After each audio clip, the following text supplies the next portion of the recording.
વાલિયા પંચાયતના પ્રમુખ રાજુભાઈ વસાવાએ તાલુકા પંચાયતના સૌભંડોળમાંથી ધારાસભ્ય અને જિલ્લા પંચાયત પ્રમુખે સહાય ચૂકવતા નારાજગી વ્યક્ત કરી છે।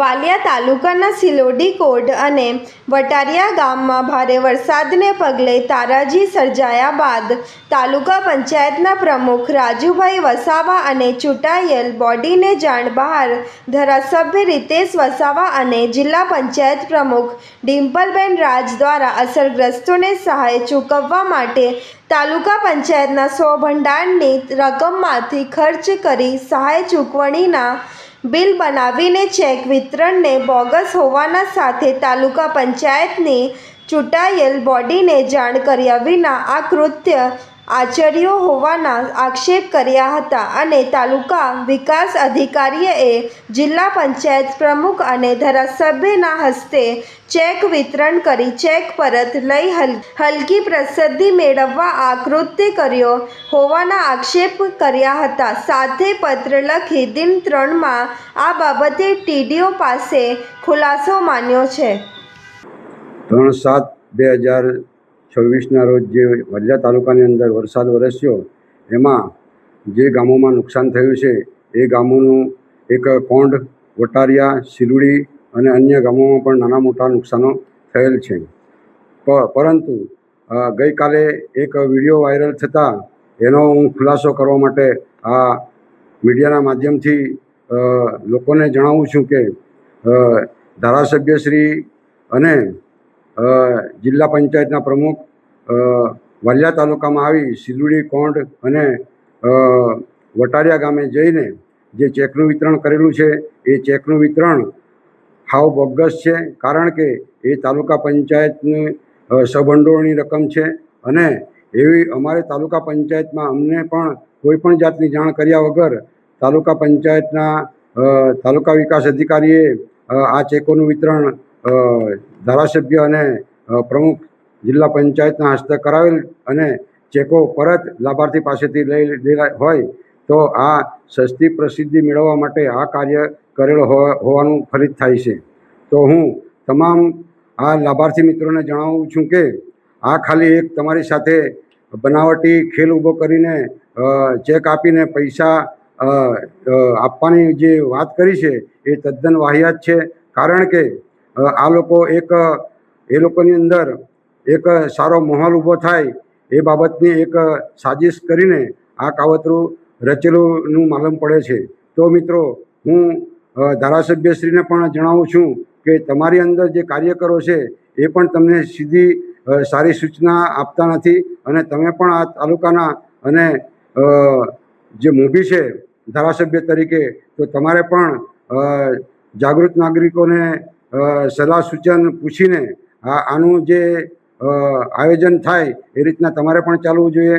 નહીં કે તમારા બની બેઠેલા આગેવાનો એ તમને પણ ખોટી રજૂઆત કરી અને લોકો સુધી તમને પહોંચાડે છે, એમાં આવી ઘટનાઓ બને છે। કારણ કે તમે જે લોકોને ચેક આપ્યા છે એ ચેક માત્ર ને માત્ર લાભાર્થીને નહીં પણ એક ખાલી પોતાની સસ્તી પ્રસિદ્ધિ મેળવવા માટે આ કાર્ય કરેલું છે। ચેક આપ્યા તો લાભાર્થી હતા તો એને ચેક આપી જ દેવા જોઈએ, નહીં કે ફોટા પડાવીને પાછા પરત એ ચેક લઈ લેવામાં આવે છે। આવી ઘટના જો બનશે અને લાભાર્થીઓને મન દુઃખ થાય કે ભાઈ અમારા તાલુકા પંચાયતમાં અમારા ચૂંટાયેલા પ્રમુખો છે, અમારા ચૂંટાયેલા સભ્યો છે, એ લોકો નહીં અને ભાજપના ધારાસભ્ય, ભાજપના જિલ્લા પ્રમુખ આવીને જો ચેકનું વિતરણ કરતા હોય તો અમારા તાલુકા પંચાયતના ચૂંટાયેલા હોદ્દેદારો કેમ આવું કરે છે? કારણ કે એ પૈસા અમારા તાલુકા પંચાયતના સહભંડોળના હતા અને અમને કોઈ પણ જાતની જાણ કર્યા વગર મામલતદારની હાજરીમાં, તાલુકા વિકાસની હાજરીમાં મારે એ ટીડીઓ પણ ત્યાં હાજર હતા। તો મિત્રો હું આ તમામને કહેવા માગું છું કે આવી કંઈ બી ઘટના બને તો લાભ અને લાભાર્થીને સહાય મળવી જોઈએ, નહીં મળવી જોઈએ એવું નહીં।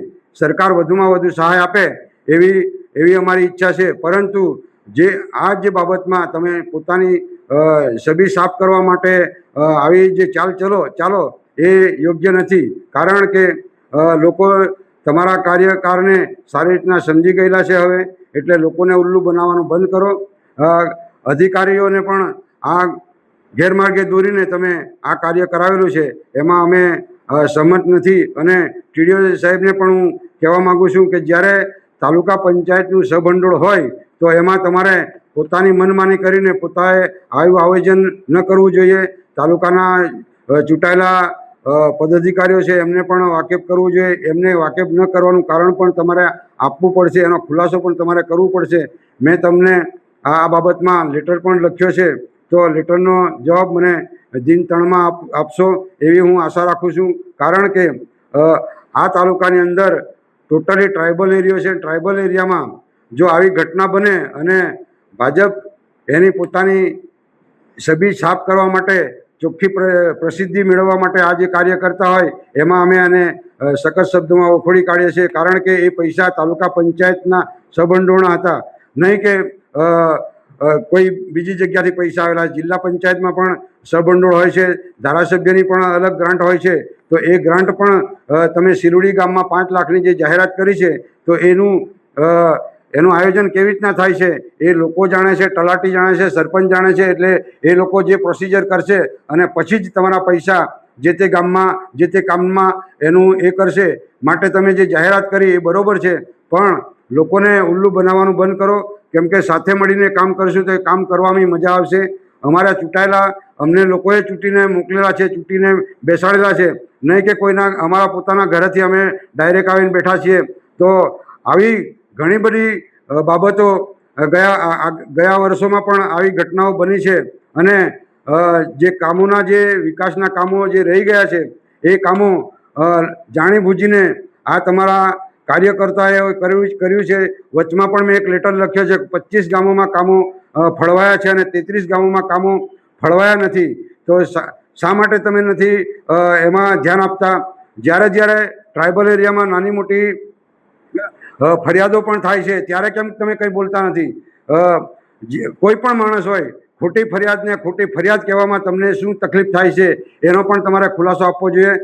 તો તમે આદિવાસી તરીકે જે સહાય આપવામાં આવ્યા છે આપવા માટે, તો એ યોગ્ય નહોતું. અને એ જે સહભંડોળના પૈસા છે અને સહભંડોળના પૈસામાં કોઈ પણ પદ અધિકારીને તાલુકા પંચાયતમાં જાણ કર્યા વગર આ કાર્ય કરેલું છે અને અમે સખત શબ્દોમાં વખોડી કાઢીએ છીએ. બસ એટલી મારી વાત અહીંયા પૂરી કરીશું. અને તાલુકા વિકાસ અધિકારી આને વહેલી તકે અમને આનો ખુલાસો આપે એવી આશા રાખીએ.